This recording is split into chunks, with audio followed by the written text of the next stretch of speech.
Et salut les gars, aujourd'hui toute première vidéo sur cette chaîne YouTube et je vais vous présenter comment réaliser le braquage de l'Union Depository le plus rapidement possible et de façon la plus optimisée. Le braquage est faisable en solo, vous pouvez le faire avec des amis, ça vous rapportera un petit peu plus. Donc le braquage c'est 300 000 $ de gain, cette semaine c'est doublé donc ce sera quasiment 600 000 $ en comptant les missions de préparation les gars. Ok les gars, donc on est parti. Tout simplement pour les gens qui ne seraient pas au courant ou qui découvriraient le jeu s'il y a des débutants, vous pouvez réaliser ce braquage en achetant l'atelier auto. Donc l'atelier auto, vous pouvez l'acheter sur Messbank Foreclosure et il me semble que pour pouvoir l'acheter, il faut que vous alliez d'abord au salon de LS faire une mission je crois et ensuite vous pourrez l'acheter. Une fois que vous aurez fait l'acquisition de votre magnifique salon auto les gars, vous pourrez vous diriger vers ce petit tableau. Si le contrat de l'Union Depository n'y est pas, sachez que ça peut arriver. Vous avez 3 contrats qui sont proposés, aléatoirement, il y en a 6 en tout il me semble sur le jeu. S'il n'y est pas, tout simplement vous en lancez un, vous sortez, vous appelez Cessenta, vous faites annuler le contrat et vous faites ça jusqu'à ce que l'Union Depository y soit. Mais normalement, vous inquiétez pas, il y sera. Le braquage est composé de 2 phases, une première qui s'appelle clé de l'ascenseur, une seconde code de la chambre forte et ensuite le vol final. Ok les gars, donc pour cette première mission tout simplement, vraiment rien de compliqué, vous prenez de votre véhicule, peu importe le véhicule, personnellement j'ai ma Oppressor MK2 pour être plus rapide, et vous vous rendez tout simplement à l'endroit qu'on vous dit sur la carte.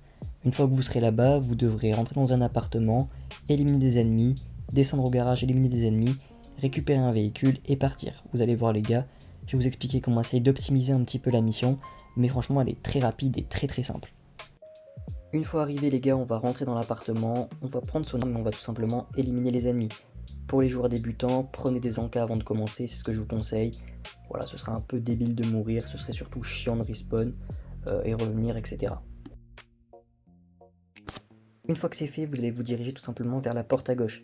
Ce que je vous conseille de faire, parce que faites bien attention, juste derrière cette porte, il y a un ennemi qui a un pompe, il fait assez mal. Ce que je vous conseille de faire, c'est comme moi dans le gameplay, un coup de roquette, comme ça le mec meurt directement. Faites bien attention, parce que vous allez devoir aller récupérer quelque chose sur lui. Sauf que si vous faites comme moi un coup de roquette, vous allez voir que vous foutez littéralement le feu partout. Donc pour éviter de crever comme un gros débile, voilà, prenez votre temps comme moi dans le gameplay, vous pouvez passer à droite, attendez que le feu s'éteigne un petit peu, ce serait con de mourir.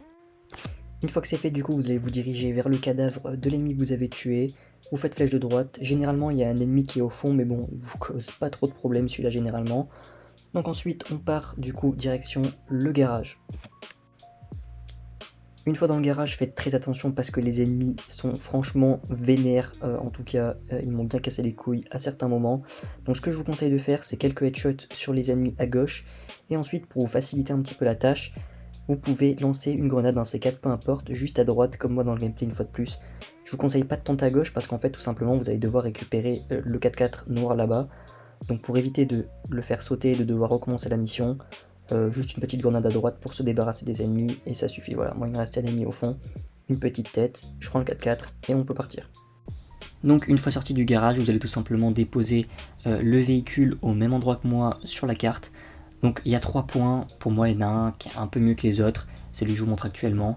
Donc on va tout simplement ramener le véhicule là-bas et donc la première mission sera terminée. Elle est vraiment très rapide, franchement, allez en 5, 6, 7 minutes, vraiment grand max. Si vous prenez pas trop de temps à tuer les PNJ, vous pouvez la faire. Une fois que c'est terminé, tout simplement, vous retournez à votre atelier auto pour lancer donc la deuxième mission. La deuxième mission, elle va être un petit peu plus longue, un petit peu plus chiante, mais elle se fait aussi très rapidement, franchement. Donc tout simplement, vous prenez votre véhicule et vous devriez aller à l'aéroport. À l'aéroport, tout simplement, vous allez devoir récupérer un hélicoptère de police. Donc vous tuez les 2 petits policiers qui sont à côté, vous le récupérez. Vous devez semer les flics. Petit conseil, en même temps que vous semez les flics, donc prenez un petit peu d'altitude pour les semer plus facilement et dirigez-vous directement vers le centre-ville, comme ça pourra nous avancer. Une fois arrivé au centre-ville, du coup, vous allez vous mettre juste au-dessus de ce parking-là. Pour stabiliser l'hélico, vous allez appuyer sur le joystick gauche et vous allez faire flèche de droite une fois que vous êtes stabilisé pour accéder à la caméra. Avec la caméra, vous allez devoir chercher un véhicule bleu. Voilà, comme vous voyez sur le gameplay, généralement c'est toujours le même c'est toujours le même, il est toujours en bleu. Donc voilà, juste vous restez dessus, vous l'identifiez, hop, et c'est toujours le même véhicule. Donc une fois que ça c'est fait, tout simplement, vous allez devoir le suivre. Attention à la suspicion en bas à droite, c'est un peu chiant à certains moments. Faut vraiment que vous soyez un petit peu au-dessus, de toute façon vous n'allez pas le perdre de vue, vous inquiétez pas. Donc restez vraiment à distance, comme ça au moins vous êtes tranquille. Et donc voilà. Vous allez devoir le suivre jusqu'à un endroit précis. Sachez qu'il y a plusieurs endroits où le véhicule peut aller. Il me semble qu'il y en a 3. Donc tout simplement, vous le suivez, vous vous y rendez. Donc tout simplement, arrivé sur place, vous allez devoir donc le localiser. Moi j'ai un petit peu galéré sur le gameplay, faites pas attention. Voilà, donc en fait ça dépend, il n'est pas toujours au même endroit. Donc si vous le faites plusieurs fois, ne vous fiez pas. Si un coup vous le trouvez à un endroit, peut-être que la fois d'après il y sera pas. Bref, donc une fois que vous l'avez vu tout simplement, vous allez devoir attendre. En fait il est avec une femme, hein, et il fait ses affaires. Et donc vous devez attendre qu'il se fasse un joli câlin tout mignon. Une fois qu'ils se font un joli câlin tout mignon, hop là, vous faites une petite photo, pas comme moi là je viens de rater, il faut vraiment attendre qu'ils se fassent un câlin. Une fois que c'est fait, normalement voilà, vous allez avoir le petit message en bas et directement vous allez pouvoir retourner à votre atelier auto. La deuxième mission est terminée et maintenant on peut passer donc à la phase finale du braquage. On va pouvoir passer ensuite à la phase finale du braquage. Donc prenez le même équipement, enfin le même arsenal que moi dans la vidéo, qui s'appelle Escrow, voilà, c'est vraiment le meilleur. Une fois que c'est fait, vous pouvez lancer la mission. Le choix du véhicule, je vous avoue que ça dépend. Si vous êtes débutant et que vous n'avez pas de bon véhicule, vous pouvez tout simplement utiliser le 4x4 qu'on a récupéré au début. Si vous avez un bon véhicule, je vous conseille tout simplement de le prendre, c'est mieux pour vous. On va devoir ensuite aller récupérer le 4x4. Avec le 4x4, on va se rendre en bas dans le sous-sol. Donc une fois que vous descendez du véhicule, surtout ne sortez pas d'armes, restez vraiment tranquille. Vous pouvez vraiment faire cette première partie un petit peu en mode furtif, donc vaut mieux en profiter.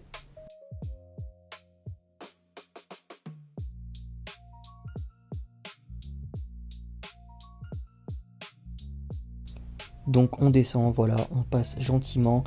On va tout simplement ensuite présenter nos papiers d'identité au gentil monsieur qui fait gentiment son travail juste ici, hop là. Et ensuite on va pouvoir accéder à l'ascenseur au fond. Donc là vous allez juste vous mettre à gauche comme moi sur la vidéo. Voilà, vous appuyez sur la flèche, hop, vous descendez tranquillement et gentiment. Une fois arrivé en bas, tout simplement, vous dirigez vers la porte, vous rentrez. Ensuite, vous allez récupérer les lingots d'or qui ne ressemblent pas du tout à des lingots d'or, mais c'est pas grave. On dirait plus des parpinchis, mais bon, après ça, c'est que mon opinion. Donc, une fois qu'on les a récupérés, tout simplement, on sort, hop, on reprend l'ascenseur. Il y a toujours ce garde qui est bugué. On n'y prête pas attention, voilà. Donc une fois en haut, faites bien attention parce que des fois, juste ici, vous avez deux gardes qui spawnent, littéralement ils vous spawnent dessus, donc faites bien attention.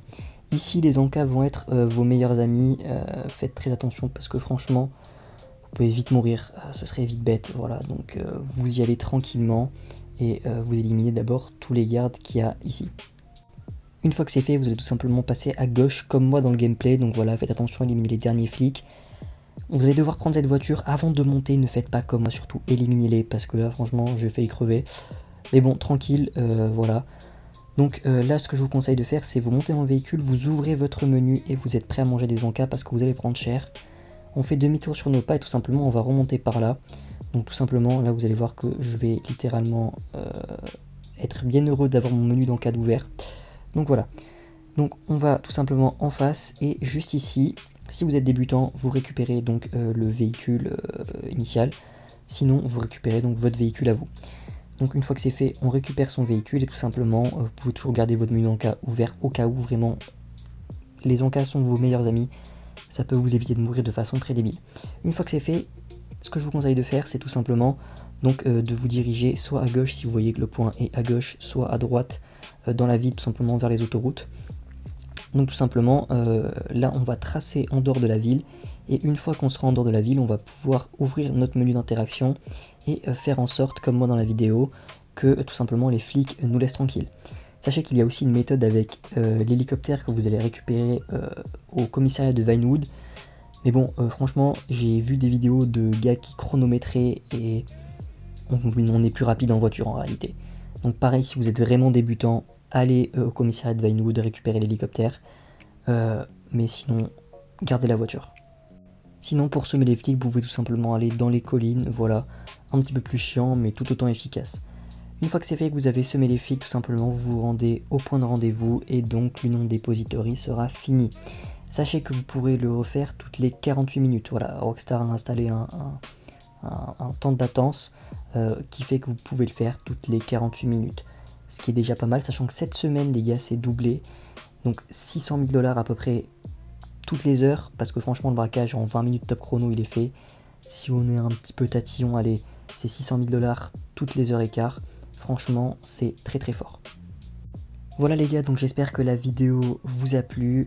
C'est un petit peu ma première vidéo sur YouTube depuis très longtemps. J'ai recommencé donc cette chaîne à zéro. Je prends tous vos conseils en commentaire. N'hésitez pas à vous abonner, à liker. Je suis désolé pour la qualité du micro. Je sais qu'elle est affreuse. Mais sachez que malheureusement, je n'ai pas mon micro de base chez moi en fait. Donc voilà. En tout cas, merci à tous ceux qui me feront des retours en commentaire ou qui s'abonneront. Prochainement, je compte sortir donc des vidéos, pareil, des guides vraiment GTA Online concernant tout ce qui est argent, etc. et des méthodes de farm, etc. Ciao les gars.